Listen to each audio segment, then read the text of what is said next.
Ningetaka tusome nanyi kwenye kitabu cha Wafalme wa Pili, 2 Kings 4:1-7. 4:1-7. Na haya ni maneno ya Elisha na yule mjane wa nabii wakati nabii alifariki. Wacha tusome kwa sababu tuna Biblia. The wife of a man from the company of the prophets cried out to Elisha, "Your servant, my husband, is dead, and you know that he revered the Lord. But now his creditor is coming to take my 2 boys as his slaves." Elisha replied to her, "How can I help you? Tell me what you have in your house." Your servant has nothing there at all, she said, except a small jar of olive oil. Endelea. Elisha said, "Go around and ask all your neighbors for empty jars. Don't ask just for a few." Endelea. "Then go and shut the door behind you and your sons. Pour oil into all the jars, and as each is filled, put it to one side." Endelea. She left him and shut the door behind her and her sons. They brought the jars to her, and she kept pouring. Endelea. When all the jars were full, she said to her son, "Bring me another one." But he replied, "There is not a jar left." Then the oil stopped flowing. Lastly, she went and told the man of God, and he said, "Go sell the oil and pay your debts. You and your sons can live on what is left." Huyu ni mjane wa nabii. Nabii amemfanyia Mungu kazi na amefariki. Isitoshe, yule nabii ameacha madeni mengi sana, kiasi kwamba yule mjane wakati anamuendea mtumishi wa Mungu Elisha, anamwambia kwamba hawa watoto wangu watauzwa utumwani kwa sababu ya madeni ambayo bwana yangu alilipa.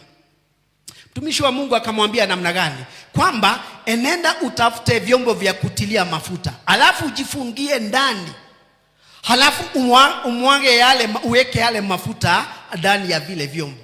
Na yule mjane akafanya hivyo mpaka vile vyombo vyote vikajaa, ikawa kwamba hana kifaa kingine, hana mtungi mwingine. Ingekuwa ni wakati wangekuwa amebeba zile Skyplast, anamwambia zote zimejaa. Mtumishi wa Mungu katika mstari wa 7 anamwambia namna gani? Kwamba she went to the man of God and she said, "Go and sell the oil and pay your debts. You and your sons can live on what is left."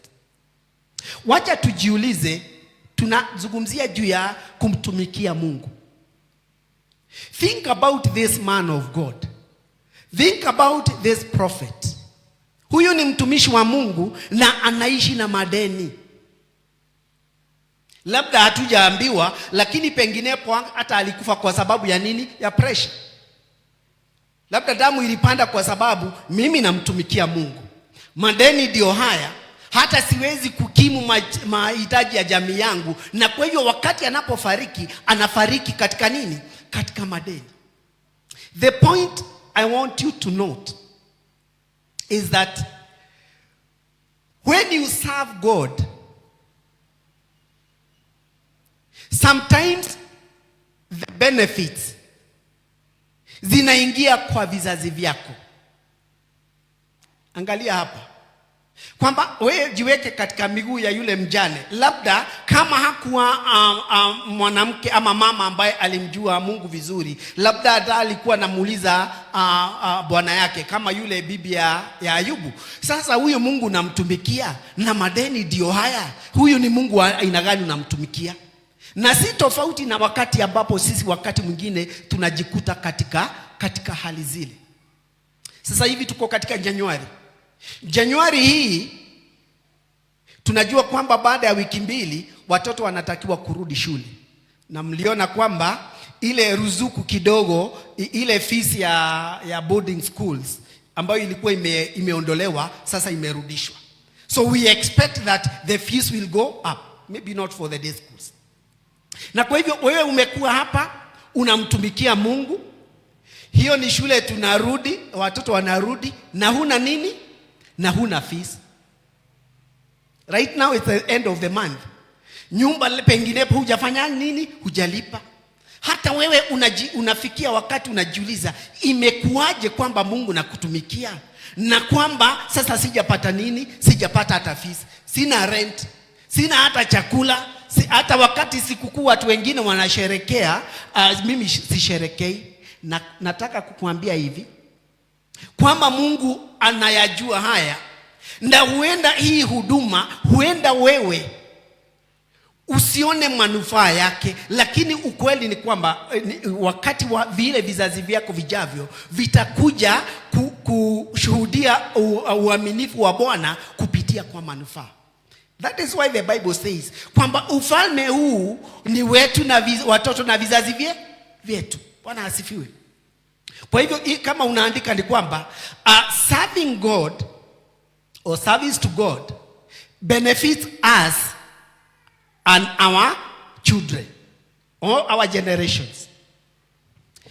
Ningetaka pia tukiwa pale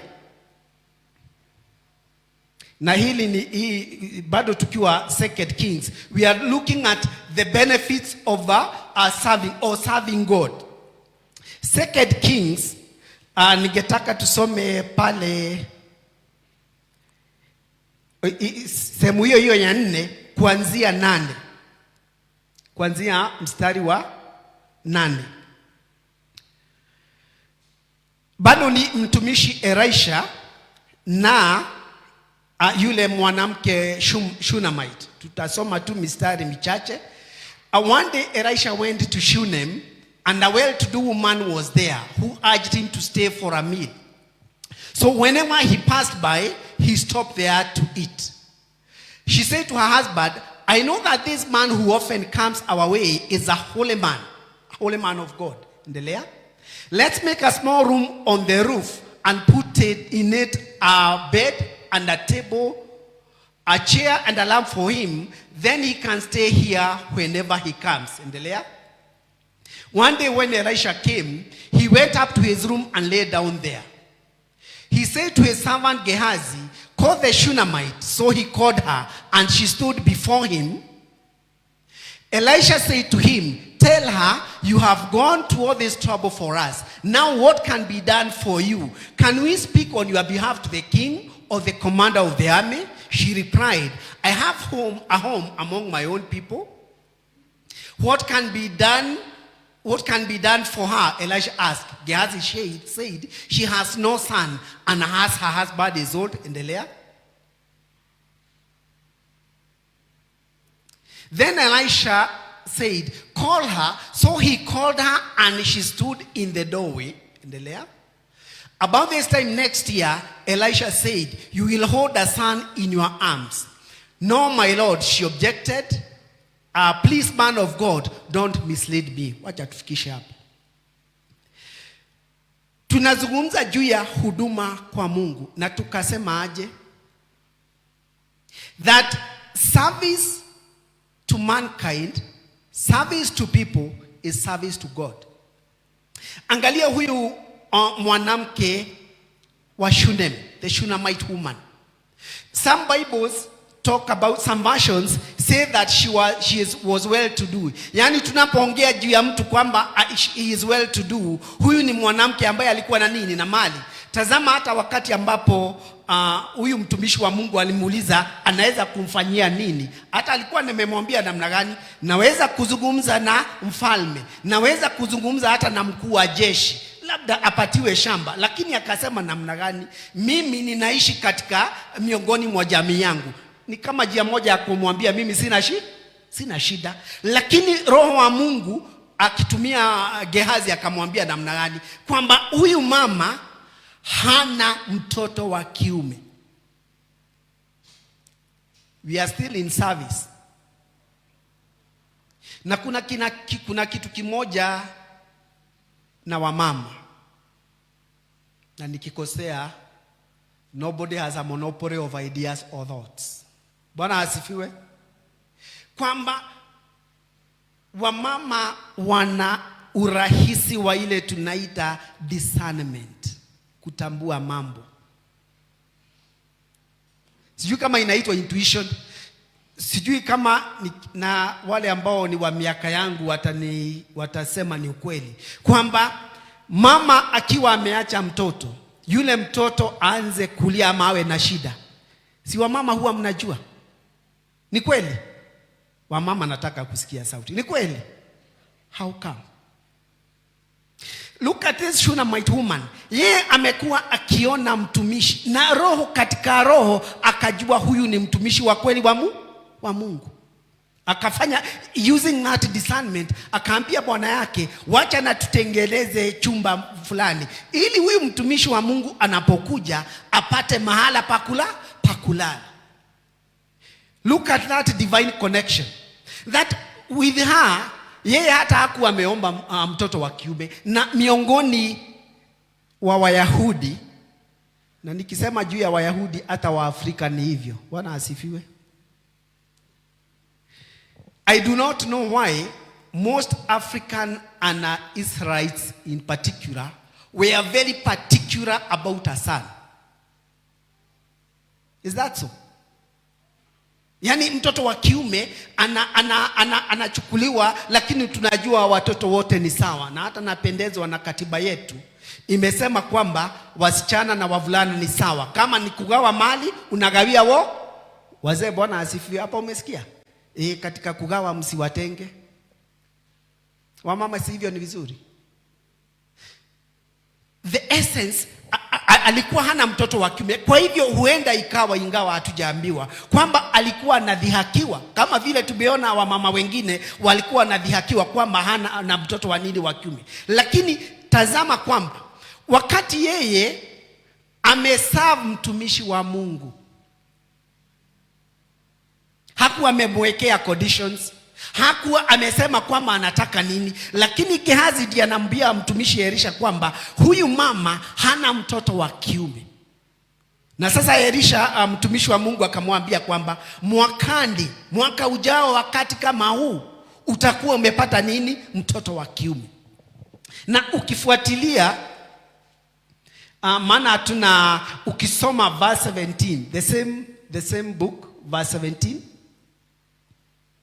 Verse 17, that is, but the woman became pregnant, and the next year about that same time, she gave birth to a son, just as Elisha had told her.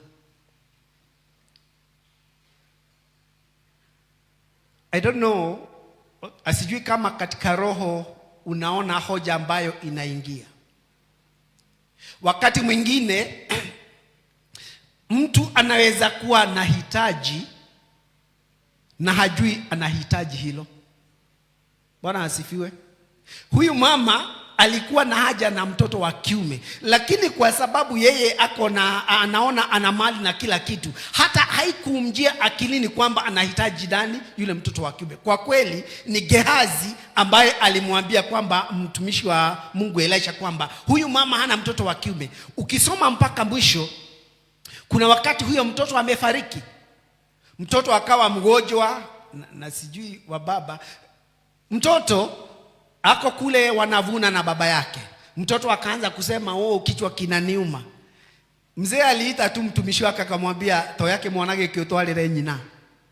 Chukua huyu mvulana upelekee nani? Mama.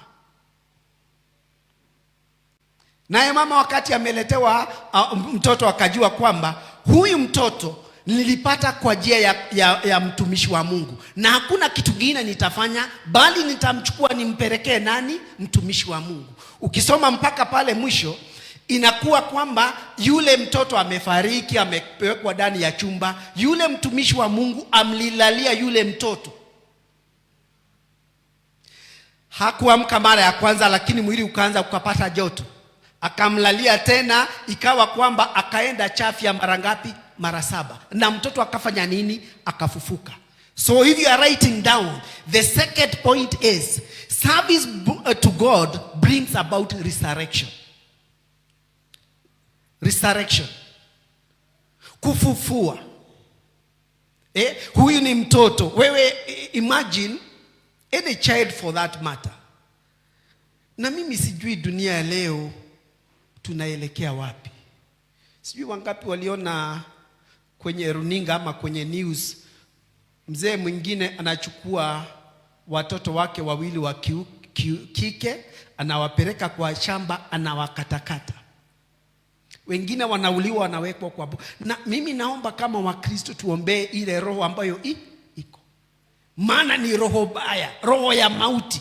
Unachukua hata kuku, huwezi kwenda kwako nyumbani saa hii ukachukua kuku katakatia pale.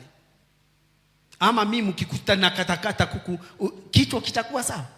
How is it that we are even valuing animal life more than human life? Anyway, bringing about resurrection. Hebu sahau yule mtoto. Wewe ufikirie hali yako. Huenda kwamba ile biashara ambayo unaona imekwama, imefariki.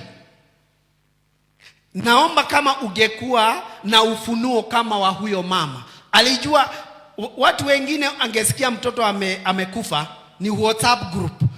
Tunataka mchango wa kuzika nani? Mtoto amefariki, maomborezi, tumzike. Alisema hapana.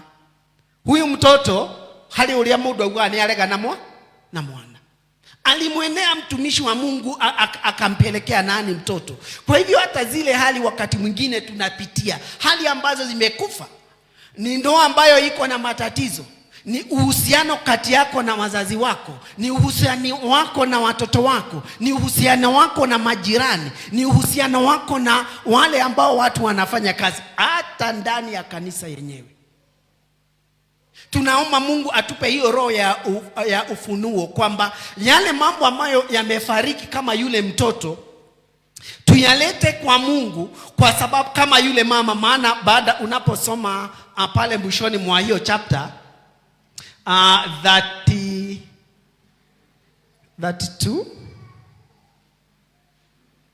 hebu weka 32, the same book. When Elisha reached the house, there was the boy lying dead on his couch. Endelea. He went in, shut the door on the two of them and prayed to Lord. Hold it right there. Elisha ameingia, labda amekuta watu wamezunguka, lakini yeye amefunga mlango, na wakabaki wote wangapi? Wawili. Do you really find time to be with God alone? Anyway, go on. Endelea. The boy, he got on the bed and lay on the boy, mouth to mouth, eyes to eyes, hands to hands. As he stretched himself out on him, the boy's body grew warm. Endelea. Elisha turned away and walked back and forth in the room. And then he got onto the bed and stretched on him once more. The boy sneezed 7 times and opened his eyes. Elisha summoned Gehazi and said, "Call the Shunammite." And he did. When she came, he said, "Take your son." And this is what the Spirit of God is telling us this morning. Roho wa Mungu anatuambia asubuhi ya leo, hiyo hali ambayo unaona imefariki, hiyo biashara ambayo umeifungua inaisha. Unajaribu hata kubadilisha location, inakufa. Ni kazi ambayo unaona kazi yaende vizuri, ilete kwa nani? Kwa Mungu. Watumishi na macha niwaambie kwamba Mungu, hakuna wakati mtakuta Mungu amesimama hapa. Maana Mungu ni roho. Mungu atatumia watumishi wake. Kwamba hiyo hali, kabla shida ambayo tunapata mara nyingi, ni wakati ambapo tunapata shida, tunataka kuinvolve watu wa dunia. Unapata advice. Ni mama huyu mzee anakusumbua anakuja saa 9 usiku wacha nikupeleke mahali wa mama wanaenda. Unaenda huko, unapewa hiyo mikorogo. Sasa mzee badala ya kukua anakuja saa 9, hata nyumbani hatoki. Anaanza kuita aje? Mama. Ulikuwa nataka akae ndani ya nyumba, anakaa ndani ya nyumba huko ni mwadhani huko ni atia. Involve God. And even if it takes time, wewe fikiria juu ya huyo mama wa huyo mtumishi wa Mungu aliyekufa na kuacha deni. Katika mawazo yake, if you put yourself in her shoes, she must have been doubting her husband's sanity. Lazima alikuwa anauliza, huyu mzee na huyu Mungu anamtumikia, na sasa ni deni ndizo hizi, imekuwa namna gani? Lastly, kwa sababu ya wakati, kuna sehemu nataka utusomee, utuwekee Acts 9 about resurrection still. Najua ni sehemu tu Acts 9. Acts 9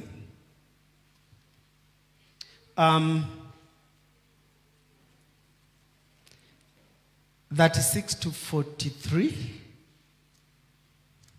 36 to 43, please.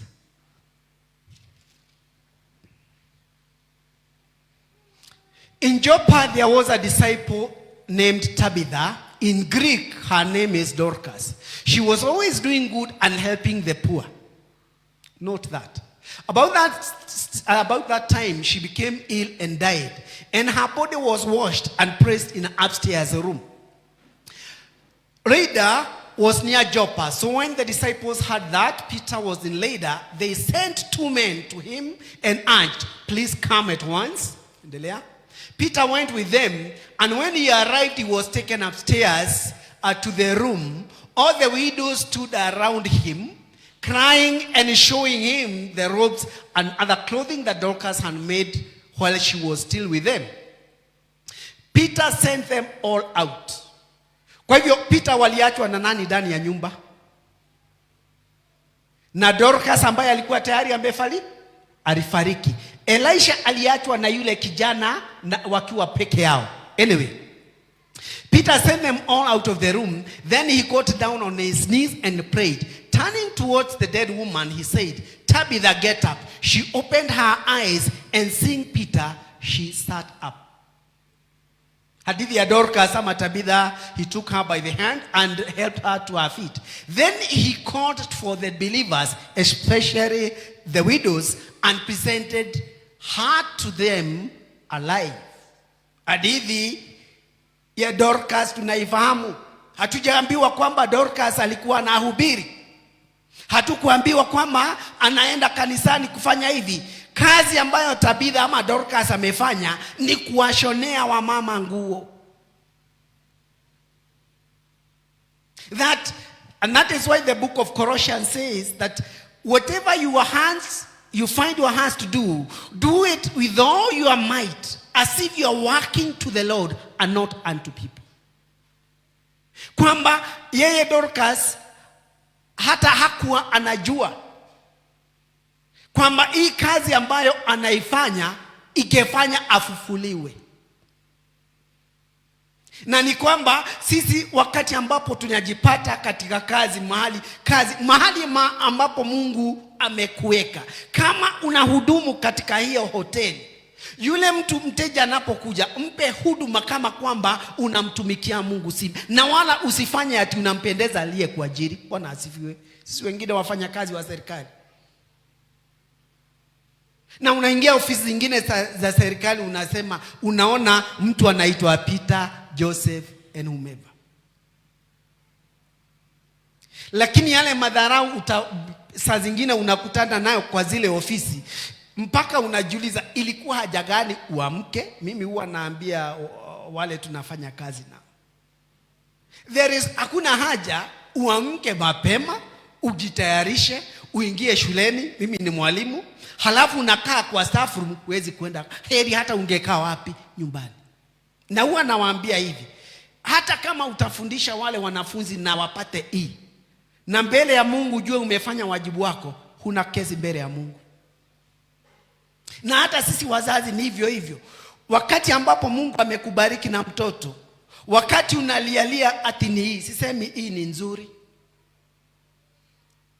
sisemi hii ni nzuri, lakini huyo mtoto ambaye umekabidhiwa na Mungu, Mungu alikuwa anajua tu atakuwa anapata nini hii, Lakini wacha nikwambie, hata watu ambao dunia hii wana control economy, wengi wao hata hawakuenda hata college. Bwana asifiwe. Blessings are not about the degree or the quality of education you have. Na ndio maana tunasema aje kwamba hekima ya Mungu kwa dunia inaonekana kama upumbavu. Mtu kama huyo mtumishi wa Mungu nabii, yeye anaendelea kumtumikia Mungu kwa uaminifu. Yes, ako na madeni, lakini anafanya nini? Anamtumikia Mungu. Kwamba Tabitha anapohudumia watu, kama wewe unahudumu, wewe ni daktari, umeaminiwa na kutibu watu, watibu sawa sawa. Usije ukamwambia mtu ni mama mzee, unajua dawa ziko kwa kabati, unamwadikia dawa, ama zile dawa zinaenda kuwekwa. Najua tuna madaktari hapa na tunajua kwamba mnafanya kazi nzuri, lakini tunajua hasa katika baadhi ya makampuni, katika ofisi za serikali, si mambo hutendeka. Tunasema kwamba huyo mtu ambaye Mungu amekuleta, ulisomea. Wewe imagine ulipokuwa unataka kazi, ulikuwa unakuja hapa unaombewa, Mungu nipe kazi. Mungu amekupatia hiyo kazi, lakini unapoenda kutenda kazi yenyewe, unaitenda kwa madhara. Mungu anaona. Mungu yuko mbinguni. Ndio maana Colossians imesema hivyo, upatapo la kufanya lifanye kwa moyo wako wote. Kama unamtendea Bwana, hata kama wale wakubwa wako hawakuoni, tenda kwa. Hatuna nafasi ya kusoma hili, labda utakuja kuangalia baadaye. Lakini pia tunajua maneno ya Zekaria. Zekaria pia ni mtumishi wa Mungu. Amemtumikia Mungu kwenye hekalu. Utaipata katika kitabu cha Luka. Luka wa kwanza, first Luke 5-25, as the praise and worship also prepare because of time. Alikuwa anamtumikia Mungu na hakuwa na mwana. Na kwa hivyo wakati ambapo alikuwa nizamu yake kuwa katika hekalu, penginepo kama angekuwa, tunaambiwa Zekaria alikuwa amesonga na miaka, alikuwa amezeeka, hajapata mtoto. Lakini tazama kwamba alimtumikia Mungu hadi wakati wa mwisho, mpaka malaika kamtokea akamwambia kwamba utapata mtoto katika uzee wako. Kwa hivyo kitu kingine, kama unaandika point ya 3, ni kwamba in serving God you need to be patient. Subira. Bwana asifiwe. Nipungie mkono kama unaniona. Bwana asifiwe. You must be patient. Ndio umeombea jambo, si mwezi mmoja, si miezi miwili, si mwaka mmoja, si miaka miwili. Wewe fikiria juu ya hao watumishi ambao tumewataja tayari. Tabitha amehudumia watu, yeye hata hatukuambiwa alikuwa anahudumia kanisani, hatukuambiwa ni miaka mingapi. Yule nabii tumemsoma kwanza, ameacha madeni, pia ametumikia Mungu kwa muda. Huyu naye ni Zekaria, amezeeka. Kwamba wakati wa kumtumikia Mungu, tunasema Mungu achelewi wala hakawi, wala hawezi kuja kabla ya wakati wake. Kwamba ni vizuri kwamba wakati tunamtumikia Mungu tuwe na hiyo subira, tukijua kwamba kwa wakati wake, kama vile kitabu cha Habakuki kinatuambia kwamba Mungu atafika wakati wake. Kwa hivyo tutaweka kikomo hapo. Mungu awabariki, tukiwapigia waimbaji makofi tukiwakaribisha. God bless you.